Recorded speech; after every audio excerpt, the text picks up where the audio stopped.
大家好，我是 Mark Lu， 欢迎来到我的频道。今天要带大家一起走进越南中部，有东方的威尼斯的美名，一座融合中日粤语西方文化的迷人古镇。这里不只是旅人最爱的打卡热点，更是联合国认定的世界文化遗产惠安。准备好了吗？我们一起出发。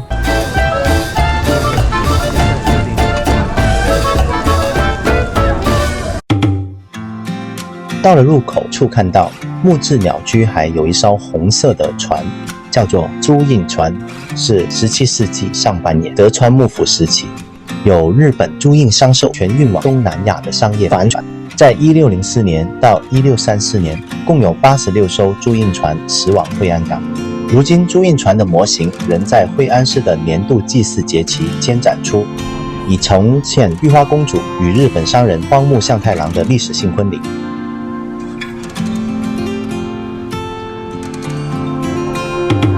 惠安至今保留着许多传统节日，如城郊村庄的城隍亭节、乡村的龙舟节，以及渔村的赛艇和祭拜翁鱼活动。特别是自1998年起，惠安市政府在农历正月14晚上举办的满月夜祭，更是由波兰建筑师卡奇米日科维亚特科夫斯基提出。活动期间，商店和餐馆会关灯，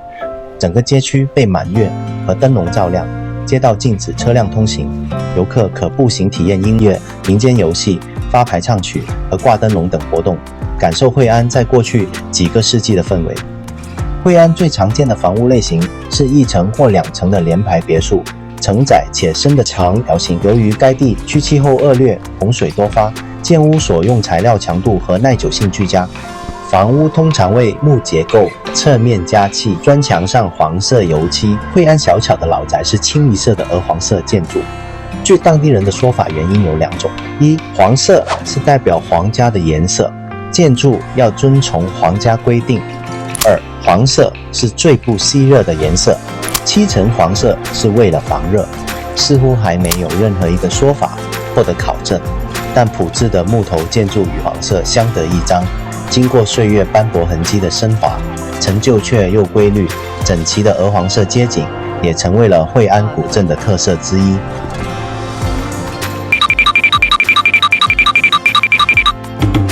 日本桥在16世纪末，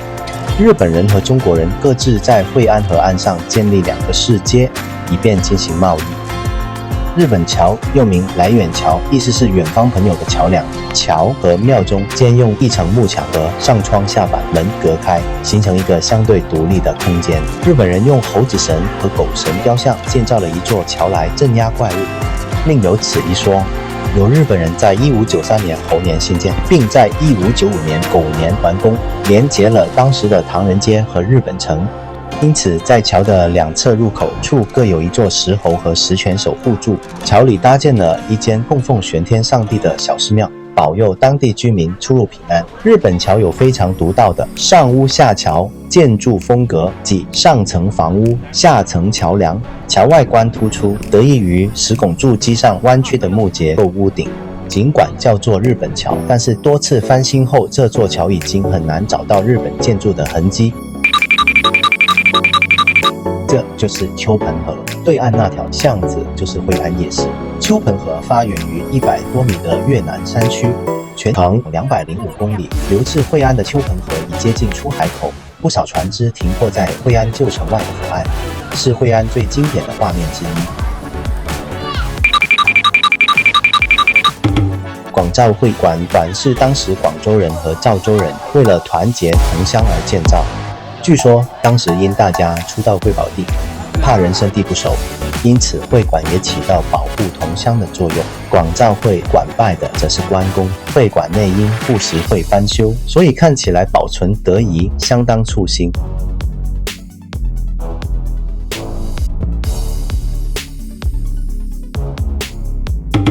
粤式法国面包，越南话叫做饼面，意指面粉做的饼，或称越南式三明治，是一种具东南亚色彩的法国面包，在国际上常被当成越南特色菜。法国面包除了用面粉外，会加入米粉，质感相对较脆，也较传统。法国面包为情，粤式法国面包是来越南旅游时非体验不可的美食哦。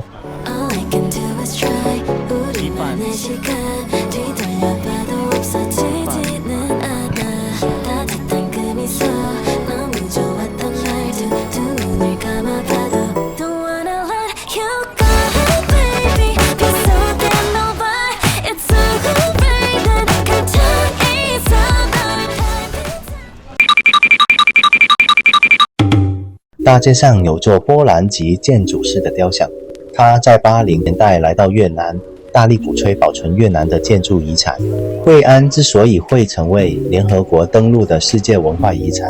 多半还要感谢他在越南所做的努力。他1997年在中越的顺化过世，惠安在2007年底立了这座纪念碑来纪念他。惠安时刻 Moments Hoi An，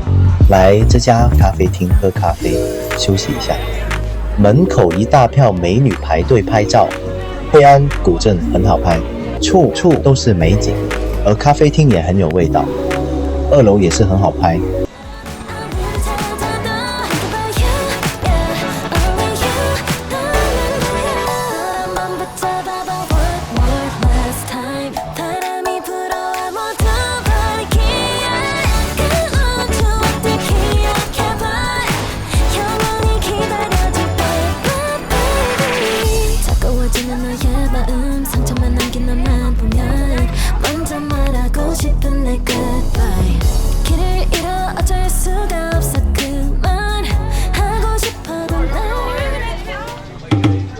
传统三轮车，外观特殊的传统三轮车，与一般三轮车相反，乘客坐在前方，车夫在后方提供动力前进。惠安古镇因为禁止汽机车进入，古镇内唯一的交通工具就是传统三轮车，加上这里的车夫们都是拿到政府核发的特殊驾照才允许营业的，相较其他城市景点安全性较高，建议大家来到惠安可以体验看看，坐上传统人力车，在缓缓移动的过程中享受淳朴的景致，庞福自己也是18世纪的惠安人。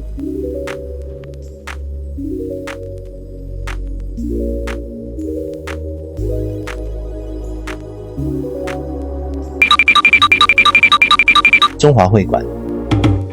中华会馆原名洋商会馆，是惠安华商的总馆，早在1741年已成立。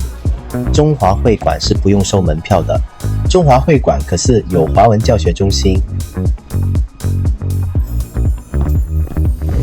里面有天后宫供奉天后娘娘，也就是妈祖，里头还有一艘木造古帆船模型，象指当时华人往返贸易时之商船，祈求妈祖庇佑海上航行的水手与渔民。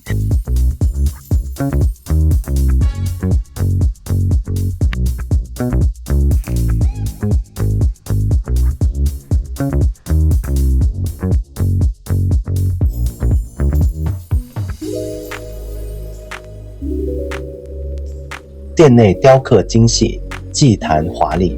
壁画色彩鲜明，处处体现中国传统艺术之美。在会馆内漫步时，还可见到精雕细琢的龙与凤，这些象指柱全是与繁荣的吉祥图腾，更增添了建筑的庄重与神圣感。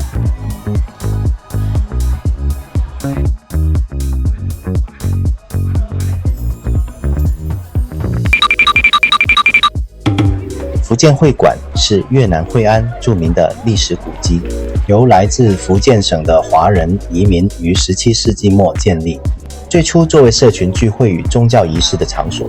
从建筑角度来看，福建会馆完美展现了传统中式设计风格，拥有华丽的牌楼、大型庭院与精致雕刻，庭院内还设有喷泉点缀其中。正殿内供奉着雕工细腻的龙形神像，展现当时卓越的工艺技术。整体建筑格局采用3字形结构，由前殿、正殿与后院依次排列，层层相连，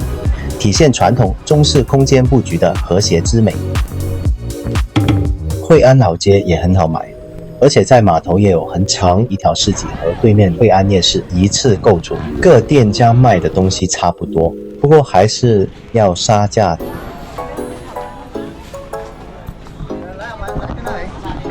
19世纪，由于水路运输不再方便，惠安港口逐渐恶化，法国殖民者决定把岘港辟为新的主要港口。惠安很幸运，在战争中没有遭到破坏，也没有被20世纪后期的大规模城市化波及。1980年代开始，惠安古镇的建筑和文化价值逐渐受到学者和游客的认可，成为越南最有吸引力的旅游目的地之一。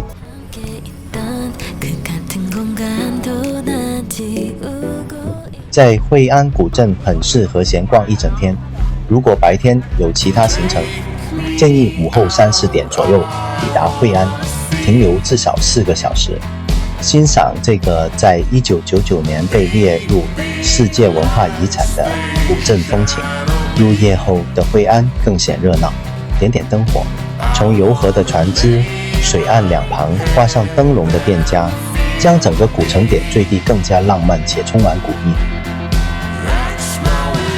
节目接近尾声，希望对您规划越南旅游景点有帮助。感谢您的观看，喜欢这支影片记得按赞并订阅我的频道。我是马格鲁，我们下次见。